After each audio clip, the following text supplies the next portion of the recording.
ఎన్నికల వేళ పల్నాడు మరోసారి ఉలిక్కిపడింది.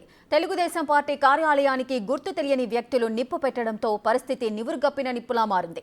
ఎప్పుడు ఎలాంటి పరిస్థితి ఎదురవుతుందో అని పోలీసులు 144 సెక్షన్ విధించారు.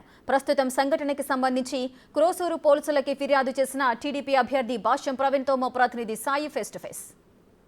దానికి సంబంధించినటువంటి అంశంలో ప్రస్తుతం పోలీస్ స్టేషన్లో ఫిర్యాదు చేయడానికి వెళ్ళినటువంటి పరిస్థితుల్లో ఎఫ్ఐఆర్ అనేది ఇంకా నమోదు అవ్వలేదనే విధంగా కూడా టీడీపీ అభ్యర్థి అయినటువంటి భాష్యం ప్రవీణ్ చెప్తున్నారు. దీన్ని ఏ విధంగా చూస్తున్నారో తెలుసుకునేటటువంటి ప్రయత్నం చేస్తారు. సార్, రాత్రి జరిగింది సంఘటన, దానికి సంబంధించి సీసీటీవీ కూడా వచ్చిందనే విధంగా చెప్తున్నారు. కానీ ఇప్పటివరకు ఎఫ్ఐఆర్ అనేది ఇంకా అవ్వలేదనే విధంగా ఏ విధంగా చూడొచ్చు?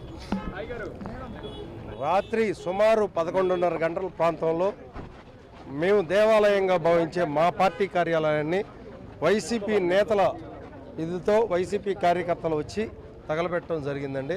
దానికి సంబంధించి ప్రత్యక్ష సాక్షులు మా వాళ్ళు ఇద్దరు అక్కడే ఉన్నారు. వారు రాత్రి ఆ సంఘటన జరగగానే భయభ్రాంతులకు గురయ్యి కనపడలేదు. ఉదయాన్నే వాళ్ళు వచ్చారు. వాళ్ళు వచ్చి ఎఫ్ఐఆర్లో కంప్లైంట్గా ఇచ్చాము, క్లియర్గా ఇచ్చాము కంప్లైంట్.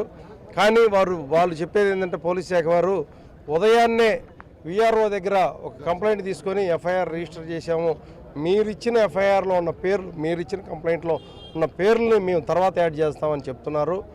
దానికి మేము సమ్మతించి ఇప్పుడు బయటికి రావడం జరిగిందండి. సాయంత్రం 5 గంటల లోపు కనుక వారు ఎఫ్ఐఆర్లో మేము ఇచ్చిన పేర్లు కంప్లైంట్లో ఇచ్చిన పేర్లు కనుక ఎఫ్ఐఆర్లో పెట్టకపోతే మా ప్రతిచర్య వేరుగా ఉంటుందండి. అదే చెప్పాం పోలీస్ డిపార్ట్మెంట్ వారు. ఉదయం ఎమ్మెల్యే మాట్లాడుతూ వాళ్ళ కార్యకర్తలతో ఇలాంటి పనులు చేయించారనే విధంగా కూడా మాట్లాడటం జరిగింది. అతని నేలకి ఎటువంటి ఇది లేకుండా నోటికి ఏదొస్తే అది మాట్లాడుతూ ఉంటాడండి. మేము మళ్ళీ చెప్తున్నాం, మా కార్యాలయం మాకు దేవాలయం లాంటిది. మా దేవాలయాన్ని మేము తగలబెట్టుకోం కదండి. అతని సంస్కృతి అటువంటిది కాబట్టి అతను అట్లా ఆలోచిస్తున్నాడు. అతనికి ఎక్స్పైరీ డేట్ అయిపోయింది. అతనికి ఎమ్మెల్యేకి ఎక్స్పైరీ డేట్ అయిపోయింది. అందువల్లే ఇట్లా ప్రవర్తిస్తున్నాడు. దానికి తగిన గుణపాఠం ప్రజలే చెప్తారు. ఫైనల్గా ఇలాంటి సంఘటనలు జరిగితే ఎలక్షన్ కమిషనే వీటిని ఆధారాలు గుర్తించాల్సినటువంటి పరిస్థితి ఉంటుంది. ఎందుకు ఇంకా చర్య లేదా? ఎలక్షన్ కమిషనర్ వారికి, ఎస్పీ గారికి, కలెక్టర్ గారికి, ఆర్ఓ గారికి అందరికీ కంప్లైంట్ చేయబోతున్నాం. ఇప్పుడు ఈ రోజున అదే పని మీద ఇక్కడి నుంచి ఎస్పీ గారి ఆఫీస్కి కానీ, కలెక్టర్ ఆఫీస్ గారికి కానీ అందరినీ కలిసి కంప్లైంట్ ఇవ్వదలుచుకున్నామండి. మేము కంపల్సరీగా దీనికి సంబంధించిన చర్యలు తీసుకోవాలని మేము వాళ్ళ మీద గట్టిగా డిమాండ్ చేస్తాం. ఎందుకు ఒక్కసారిగా వాతావరణం పెదకూరుపాడు నియోజకవర్గంలో వేడిగా మారింది అనుకోవచ్చు? అంటే చంద్రబాబు పర్యటన తర్వాత జరిగిన వ్యాఖ్యల, లేకపోతే మీకు వస్తున్నటువంటి ఆదరణ, లేకపోతే వాళ్ళకు వస్తున్నటువంటి ఆదరణ?